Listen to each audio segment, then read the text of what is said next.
Louisiana, 1945. The train slowed to a crawl under a sky heavy with moisture, the air thick enough to taste. Through the boxcar slats, German women pressed their faces against the wood, watching the platform approach. They had been told what to expect: savagery, humiliation, chains. What they saw instead made them freeze. Black soldiers in American uniforms stood in perfect formation, rifles at ease, faces impassive under the brutal sun. For a moment, no one breathed. Everything they had been taught, everything they believed about race, about America, about war itself, was about to shatter. The journey had begun 3 weeks earlier on a gray morning in northern France. Greta Hoffmann stood among 200 women in a makeshift holding camp outside Cherbourg, her Red Cross armband still visible beneath layers of road dust. She was 32, a nurse who had treated Wehrmacht soldiers in field hospitals from Poland to Normandy. Around her, teachers, factory workers, telephone operators, even a violinist from Hamburg, all captured as the Allied advance swept through occupied territory. They had expected execution. The propaganda had been clear. Americans showed no mercy, especially to women who had served the Reich. Instead, they received medical examinations, delousing powder, and gray cotton dresses stamped with PW in black paint. The letters felt like brands. The ship crossing was worse than fear. Seasickness, darkness, the constant roll of waves beneath steel decks. Women prayed in whispers, clutching photographs of children they might never see again. Greta kept a diary, hiding it in her sleeve, writing by moonlight through portholes. March 12, 1945. We are told we go to America. I cannot imagine what America will do to us. The Louisiana heat hit them like a wall when the ship doors opened in New Orleans. Not the dry heat of summer Germany, but something wet and alive, pressing against skin, filling lungs with thickness. Palm trees swayed against a sky impossibly blue. Women stumbled down gangplanks, blinking in light that seemed to come from everywhere at once. Black soldiers lined the dock. This was the first shock. In Nazi Germany, black people existed only in propaganda films, caricatures of savagery, evidence of American degeneracy, proof that democracy led to racial chaos. The women had been shown documentaries claiming black soldiers raped and murdered across France. One propaganda poster Greta remembered showed a gorilla in an American uniform, captioned, "This is what liberates you." But these men stood motionless, professional. Their uniforms were pressed despite the heat, weapons held loosely, no threat in their posture. One soldier, his skin dark as tobacco leaves, helped an older German woman who stumbled on the gangplank. His hand was gentle. Greta watched this and felt something crack in her understanding of the world. The transport trucks were open-sided, allowing air to move as they drove north through country unlike anything the women had seen. Endless flatness, broken only by strange trees draped in gray moss that hung like spectral curtains. Water everywhere, swamps, bayous, rivers the color of rust. A landscape that felt both beautiful and dangerous, alive with sounds they couldn't identify. "Where are they taking us?" Lisa Muller whispered in German. She was 19, a telephone operator from Munich, still young enough to believe rescue might come. No one answered. The black soldiers driving the trucks didn't speak to them, but their silence wasn't cruel. They simply drove, occasionally passing water canteens back when the heat became unbearable. One soldier, noticing a woman about to faint, stopped the convoy in shade until she recovered. These small acts confused the prisoners more than cruelty would have. The camp emerged from piney woods like something from a fever dream. Rows of white wooden barracks stretched across cleared land, surrounded by wire fences that seemed almost decorative compared to the concrete and steel of German camps. Guard towers stood at intervals, but the guards inside read newspapers, smoked, looked bored. The camp commander was a black captain named Robert Hayes. This fact alone would have been impossible to explain to anyone back in Germany. A black man commanding white prisoners, holding absolute authority over their lives. He stood on the camp headquarters steps as the trucks arrived, his uniform immaculate, his face revealing nothing. You will be treated according to the Geneva Convention, he said through a translator. His voice was steady, formal. You will work. You will be paid. You will be fed. You will not be harmed. Follow the rules, and you will find life here tolerable. The German women stood in formation, sun beating down, trying to process these words. Paid, fed, not harmed? It had to be a trick, some elaborate American deception before the real treatment began. Captain Hayes dismissed them to their barracks. The buildings were simple but clean. Wooden bunks, thin mattresses, lockers for personal items they didn't have. Screens on windows kept insects out.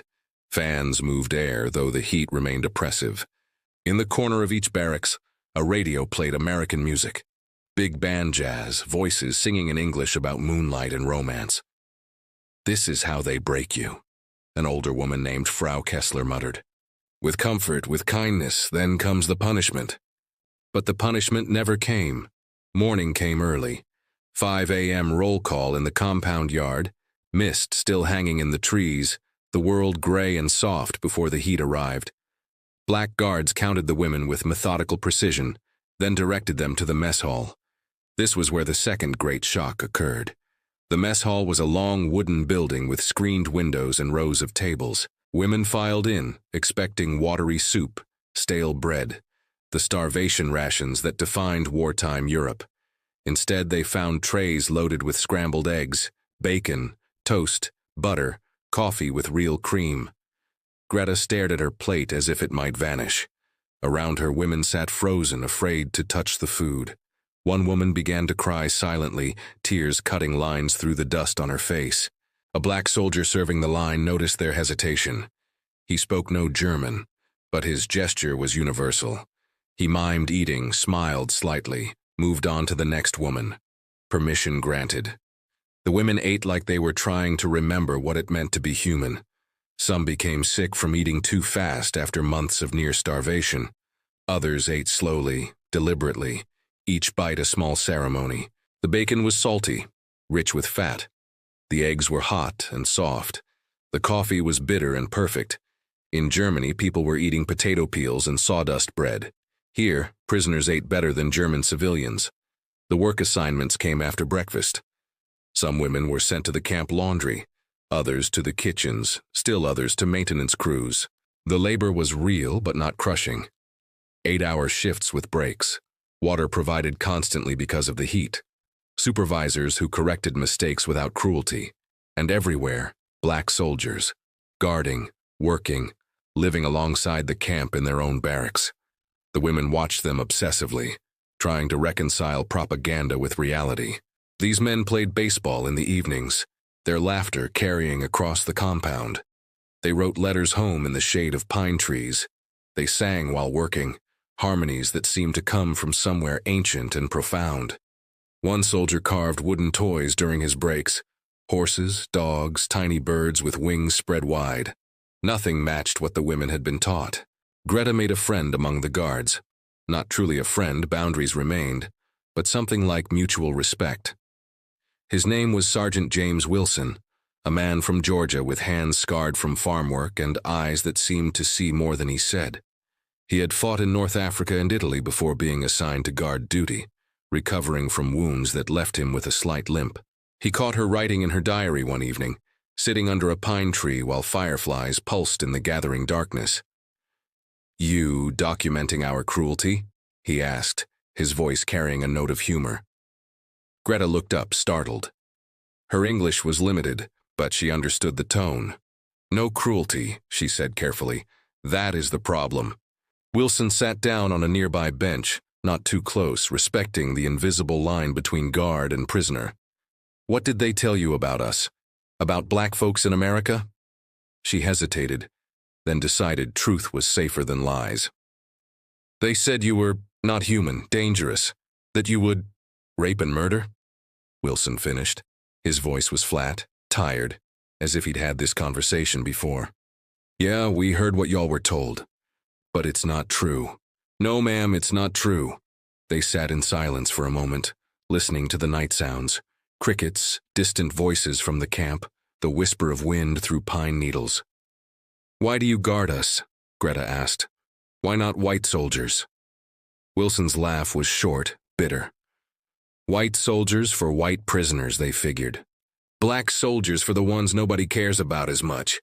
POW duty ain't glory work. But you fought. You were wounded. Yes, ma'am. Fought for a country that won't let me vote back home. Fought for freedom while my mama still rides in the back of the bus. He paused, then added, but I fought and I'll keep fighting because it's right. This answer was more complicated than Greta could fully process.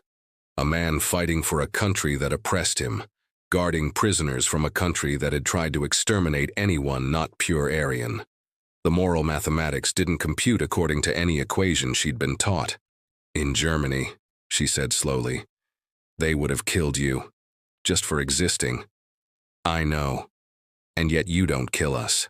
No, ma'am. That's the difference between us and them. That night, Greta wrote in her diary, I begin to understand that we were lied to about everything. Not just small lies, but lies so large they built an entire world. And now that world is collapsing, and I don't know what to believe instead. The transformation didn't happen all at once. It came in small moments, accumulating like water wearing away stone. A guard named Private Marcus Brown taught some of the younger German women to play baseball in the evenings. He was patient, demonstrating the grip, the swing, laughing when they missed, celebrating when they connected. His joy was infectious, uncomplicated. Lisa Mueller, the 19-year-old from Munich, asked him why he was kind to them. You're people, he said simply. Being a prisoner don't change that. In the camp library, yes, they had a library, women discovered American newspapers, magazines, books.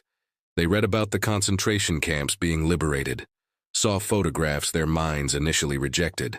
Greta stared at images from Bergen-Belsen for 3 hours, trembling, before she finally accepted they were real. We didn't know, became a phrase repeated like a prayer. We didn't know about the camps. But some of them had known, or had chosen not to know, or had known and decided it wasn't their concern.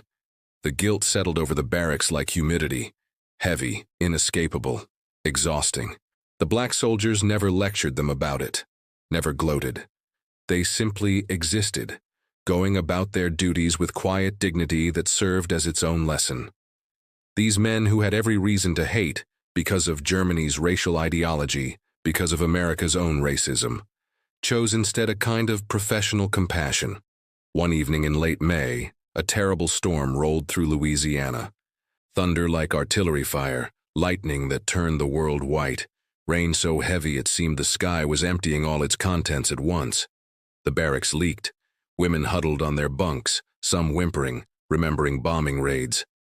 The black guards came through the storm, checking each barracks, moving women to drier buildings, bringing blankets and hot coffee. Sergeant Wilson found Greta sitting alone in darkness, shaking. Reminds you of the war? He asked gently. She nodded, unable to speak. He sat down at a respectful distance. It's just a storm. You're safe here. Why? The word burst from her. Why do you care if we're safe? We were your enemies. We believed terrible things about you. Why don't you just let us suffer? Wilson was quiet for a long time, the rain hammering on the roof, the world outside lost in darkness and water. Finally, he said, because somebody has to stop the cycle. Somebody has to choose different. Maybe that's the only way any of this ever gets better. Greta cried then, really cried for the first time since her capture. Not from fear or exhaustion, but from the grief of understanding how thoroughly she had been deceived, how much had been lost in the service of lies. Wilson sat with her until the storm passed. In June, the Red Cross established mail service to and from Germany. Women could write home, send word that they were alive. The letters they received back painted a picture of devastation. Cities destroyed, families scattered, starvation widespread, the economy collapsed, and refugees, millions of refugees flooding west, fleeing the Soviet advance. Stories of what was happening in the Soviet occupation zone made the Louisiana heat seem like mercy. Greta's letter from her sister in Hamburg described eating grass to survive, prostituting herself to British soldiers for a can of beans, watching children die of dysentery in the streets. The letter ended. You are lucky to be in America. At least the Americans are human. This created a strange psychological inversion. The women in Camp Concordia ate 3 meals a day, slept in beds, received medical care. They were safer and healthier than their families back home. Being a prisoner of war in America was better than being free in Germany. The guilt from this realization was almost unbearable. Some women, like Frau Kessler, clung to the old ideology, insisting this was all temporary, that Germany would rise again, that the Jews had deserved what happened. But her voice grew smaller each week, drowned out by evidence, by reality, by the simple fact that the world she had believed in was ash. Most women went through a different transformation. They began to ask questions, to learn, to reconsider everything they had been taught. The camp had a German-language newspaper created by POWs from other camps, articles discussing denazification, democracy, rebuilding. Women read these papers obsessively, arguing late into the night about what Germany should become. And always, the Black Guards were present. Living contradictions to Nazi ideology. Proof that propaganda was poison. In July, something remarkable happened. A group of black soldiers in the camp formed a jazz band. They had a saxophone player named Leon Davis who could make his instrument sound like it was crying or laughing or praying, all at once. A pianist named Thomas Reed whose fingers moved over keys like water. A drummer who kept time like a heartbeat. They performed in the camp square on a Saturday evening, as the heat finally broke and the sky turned purple and gold. The German women were invited to attend. At first, they sat stiffly on the benches provided, uncertain what to expect. The music began, something up-tempo, full of brass and rhythm, notes tumbling over each other in joyful chaos. Then it shifted to something slower, bluer, a melody that seemed to contain all the sadness in the world transformed into beauty. Greta watched Leon Davis play, his eyes closed, sweat on his face, his entire being focused on the music. She had heard jazz before, in propaganda films where it was presented as degenerate noise, evidence of cultural decay. But this wasn't noise. This was art, complex and sophisticated, requiring incredible skill and feeling. This was music created by people the Reich had declared subhuman. The cognitive dissonance was total and complete. Some of the younger women began to sway slightly to the rhythm. Lisa Mueller was openly crying, though she couldn't have explained why. The music seemed to reach past language, past ideology, straight to something fundamental about being human. When the concert ended, the women applauded. Hesitantly at first, then genuinely. Leon Davis opened his eyes, saw them clapping, and nodded slightly. No smile, no grand gesture, just acknowledgement. That night, more than a dozen women wrote in their diaries about the concert. Greta wrote, "Today I heard the music of people we were taught to despise. It was more beautiful than anything I heard in Berlin. What does this mean? What does any of it mean?" August brought news of Hiroshima and Nagasaki, of Japan's surrender, of the war finally, truly ending. In Camp Concordia, this meant uncertainty. What would happen to the German prisoners now? Would they be sent home to the ruins? Kept in America? Tried for war crimes?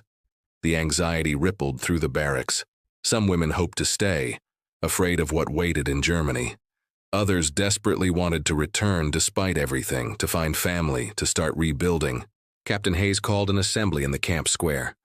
He stood on a platform, the sun brutal overhead, his uniform showing dark patches of sweat. The women stood in formation, waiting. "The war is over," he said, and the translator rendered his words into German. "You will be repatriated over the coming months. The process will take time. Until then, camp operations continue as before." He paused, looking out over the assembled women. "I want you to understand something. When you return to Germany, you will tell people about your time here.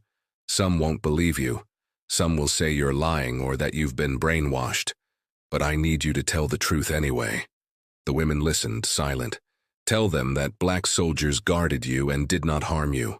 Tell them that America, for all its flaws, and Lord knows we have many, still chose to treat you with basic human dignity. Tell them that the ideology that brought you here was built on lies. Tell them that different races can live together, work together, even make music together. His voice grew stronger. Your government tried to exterminate entire peoples. Millions dead in camps, in gas chambers, in mass graves. That is what happens when you believe some humans are less than others. That is what happens when you let hate guide policy. The silence was absolute. Even the birds seemed to have stopped singing. We're sending you home to rebuild. Don't rebuild the same world. Build something better. Build something that recognizes the humanity in every person, regardless of color, religion, or origin. That's the only way any of this matters. That's the only way those millions didn't die for nothing. Captain Hayes stepped down from the platform. The assembly was dismissed. That evening, Greta sought out Sergeant Wilson. She found him sitting under their usual pine tree, smoking a cigarette, watching fireflies begin their evening dance. "I need to tell you something," she said in careful English. He gestured to the bench. She sat, searching for words. "When I was in Germany, I knew about the camps. Not everything, but something. I knew Jews were being sent away. I knew they weren't coming back. I told myself it wasn't my concern. I told myself the government must have reasons. I told myself many lies to avoid facing the truth." She paused, tears starting. "And I believed what they said about black people. I believed you were inferior, dangerous, not fully human. I believed this easily because it made me feel superior, because it gave me someone to look down on." Wilson listened, his face unreadable. "I cannot undo what I believed. I cannot undo what my country did. But I want you to know that I see now. I see what we were, what I was. And I am more ashamed than I have words for." The silence stretched. A firefly landed on the bench between them, pulsing its cold light, then flew away into darkness. "Hate is easy," Wilson said finally. "It's the laziest emotion there is. You just point at somebody different and blame them for everything wrong in your life. Don't have to think, don't have to question, don't have to look at your own failings." He took a drag on his cigarette, the ember glowing. "Love is harder, respect is harder.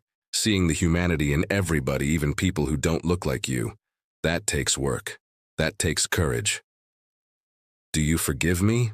Greta asked, her voice barely a whisper. Wilson looked at her directly. "That's not for me to decide. The people who died in those camps, the ones who suffered under your government, they're the ones you need forgiveness from. And most of them are gone. Then what do I do?" "You live different. You teach different. When you go home and people start talking about the old ways, the old beliefs, you speak up. You say no. You say I've seen another way and it's better. You become the kind of person who would have hidden Jews in her attic instead of pretending not to notice." He stood to leave, then paused. "You asked me once why we don't just let you suffer. It's because we believe people can change. We believe you can learn.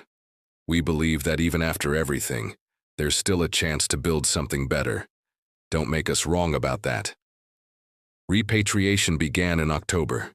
Groups of women were processed, given paperwork, loaded onto trucks heading back to New Orleans, then onto ships heading to Europe. Greta's group was scheduled for early November. The last days in Camp Concordia felt strange.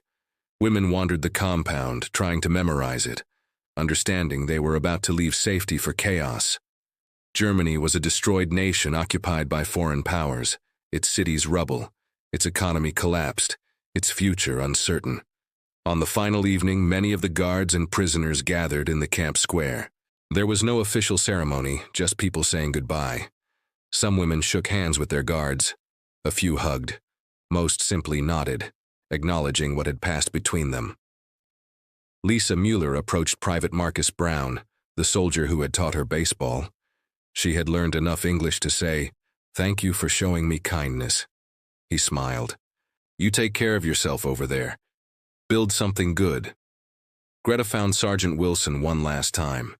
They stood under the pine tree where they had talked so many times, fireflies beginning their dance, the Louisiana evening turning soft and purple. "I will remember this place," she said. I will remember what you taught me. Remember what you learned, he corrected gently. I just stood witness while you figured it out yourself. Will you remember me? He considered this. I'll remember that people can change, that even after everything there's hope. That's what I'll carry. They shook hands, formally, the gesture carrying weight beyond its simplicity. The next morning, trucks came before dawn. Women loaded their few possessions, some clothes, letters from home, and diaries filled with observations that would have been impossible to imagine a year before. They filed out of the camp gates, past the guard towers, past the wire fences that had held them. Captain Hayes stood at the gate saluting as they passed, a small gesture but significant. Respect offered even to defeated enemies. The ship back to Europe carried 600 German POWs, men and women from various camps. During the crossing, they told stories, compared experiences, tried to prepare for what awaited. Some men had been in camps where brutality was common, where guards were cruel, where conditions were harsh. They were bitter, unchanged, ready to resurrect the old ideology as soon as possible. But the women from Camp Concordia told different stories. Stories of black soldiers who had treated them with dignity. Stories of being fed, housed, respected. Stories of learning that everything they had been taught was a lie. Some of the men didn't believe them, called them traitors, brainwashed, weak. But others listened, thoughtful, perhaps beginning their own reconsideration. Greta stood at the ship's rail as the coast of France appeared, gray and cold under November skies. Beside her, Lisa Mueller shivered in her thin coat. Are you afraid? Lisa asked. Yes, but not of what I was afraid of before. What do you mean? Greta watched the coastline grow closer. Before, I was afraid of punishment, of suffering, of death. Now I'm afraid I won't be strong enough to live differently, that I'll go home and the old ways will be easier, and I'll fall back into them. Then we help each other, Lisa said. We remember together. We remind each other what we learned. The ship docked in Cherbourg, the same port where their journey had begun. But they were different women now. They had crossed an ocean, lived among people they'd been taught to fear and hate, and learned that humanity could survive even the worst ideology. In the years after the war, Greta Hoffmann became a teacher in Hamburg. She taught history, but not the sanitized version. She taught about the camps, about the war crimes, about what happens when hate becomes policy, and she told her students about Louisiana, about black soldiers who guarded German prisoners with dignity, about learning that race meant nothing compared to character. Some parents complained, some called her a traitor, but others listened.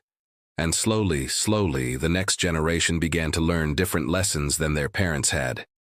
Lisa Mueller married an American soldier she met during the occupation and moved to Georgia. She lived 3 streets away from Sergeant James Wilson's family. Their children played together. When old neighbors in Germany wrote asking how she could live among black people, she wrote back, "Because they're just people. Because everything we were taught was a lie. Because there is no master race, there is only the human race." Captain Robert Hayes continued serving in the Army, fighting through Korea, eventually retiring as a colonel. He never spoke publicly about his time commanding POW camps, but he kept letters from some of the German women, letters thanking him, letters describing their new lives, letters proving that people could change. Sergeant Wilson returned to Georgia and became a school teacher, then a principal, then a civil rights activist during the 1960s. When asked what gave him faith that hearts could change, that racism could be defeated, he told the story of German women in a Louisiana camp who learned to see past propaganda to humanity. What happened in Camp Concordia and places like it was not widely known for decades. It didn't fit comfortable narratives. It was too complex, too nuanced, too much at odds with simple stories of good versus evil.